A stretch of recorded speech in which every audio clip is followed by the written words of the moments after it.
If you're watching this video, I have to assume that you have an interest in implementing CRM. And today I'm going to share with you a few strategies on how to make sure that goes successful, because you may already be aware that 40 to 70% of CRM projects fail, and it's a complete waste of time and money. And you might even want to invest properly, and you might hire a consulting firm. Unfortunately, a lot of consulting firms aren't really suited to get you where you need to be properly. So I'm going to share some advice that we've learned over the hundreds of implementations that we've done over the last 20 years on what works. How do you actually become successful with CRM? And there's 4 key guiding principles that I'm going to share today that will be a huge help to you on your journey. And if you stick around to the very end, I'm going to share with you one other resource that will tell you how to find the perfect CRM. To begin, I'm going to use an old analogy, which is, how do you eat an elephant? And the answer is, of course, one bite at a time. And I have no idea why anyone would want to eat an elephant, but it does make sense that if you were going to eat an elephant, you'd want to do it one bite at a time. And with CRM can be like an elephant. CRM projects can be like an elephant because you can do so much with CRM once you get rolling with it. And there's going to be a lot of pressure internally to do all those things initially, because if you are in a position in your business where you need to transform and completely morph, you're going to want to do a lot of different things.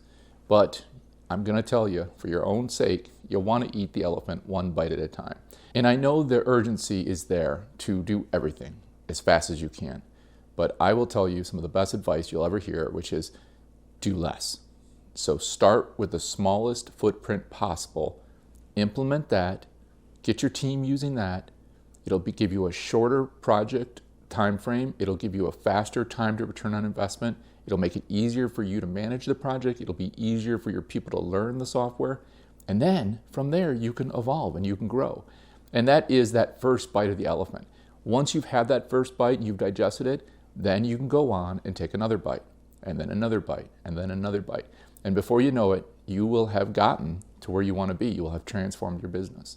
That's some solid advice. And if you're coming from spreadsheets and Outlook especially, you don't need to do everything else right away.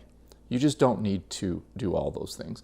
Focus on the most basic things of value that will get you farther ahead than where you are right now. That's where you want to start. The second thing I want to talk about is, I'm going to mix metaphors here a little bit. Let's talk about a sports metaphor. So I see a lot of businesses as if they were managing a sports team. And the goal is to make the team better, have a higher win percentage, better free throws, better shooting, just better performance, win more games, right? Now, a lot of management teams come to me and they ask me to replace the scoreboard. So they want to see better dashboards, better metrics. They want to see what everyone's doing, what their free throw percentages are, things like that. And those things can be useful. But if the goal is to improve your team's performance, focus on improving your team's performance. So what you want to do is focus on those things with CRM that will make it easier for your salespeople to close deals, to automate things about their day that take up their time with busy work, things that slow them down. You want to speed them up. You want to make it easier for them to do what they need to do, which is sell more. And then down the road, you can put in beautiful scoreboard and figure out how we're doing.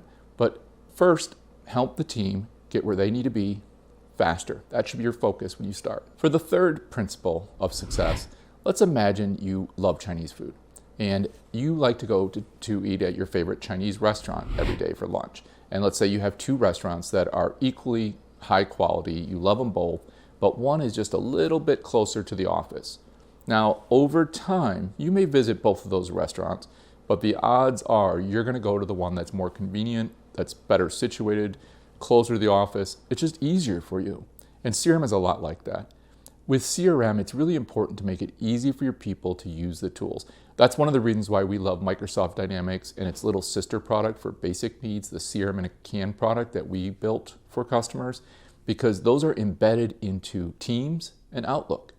So your people can do most of what they need to do right there from within their Outlook. So they don't have to go down the street. They don't have to go across town. They can just go right in the bottom of the building and get access to their CRM. So right there in Outlook, you're going to see your CRM. You're going to be able to do, not all of it, but 80% of what you need to do. I'm a salesperson. I live in my Outlook. I can just access my CRM, my dynamic CRM, right there. It's so easy. And the last principle I'm going to talk about today is the fact that CRM isn't something that gets done.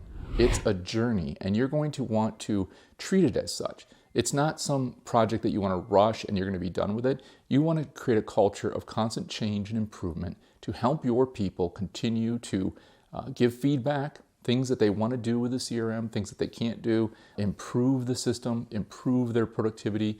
You might even want to hear from customers. You could create a portal that would allow your customers to request quotes or request product information. If you sell products that are technical, you might have guides or instruction manuals, and you could put those up in a portal, connect that to the CRM so that you can see when your customers are engaging with those materials and if they might need a salesperson or account manager to reach out to them. So implementing CRM is the start of transforming your business. It's not the end. It's not like you're done when you implement Microsoft Word. You're going to continue to use that product to reach your goals. And CRM is a lot like that, except for much, much greater. Because with CRM, you can start with basics and you can layer in improvements and then layer in more improvements and layer in more improvements. And you can just keep on transforming your business. We've had Dynamics up and running in our business for 7 years now. And once every couple months, we will implement little tweaks, little improvements. And we're constantly improving the system to increase our productivity, our efficiency, our responsiveness. And that's how you transform your business one step at a time. Really great stuff. So hopefully this was all informative and useful to you. If you have a chance, subscribe. So go ahead and hit the subscribe button. And if you want to know more about the perfect CRM to get started, take a look at this video here where I'll go into that in a little bit more detail.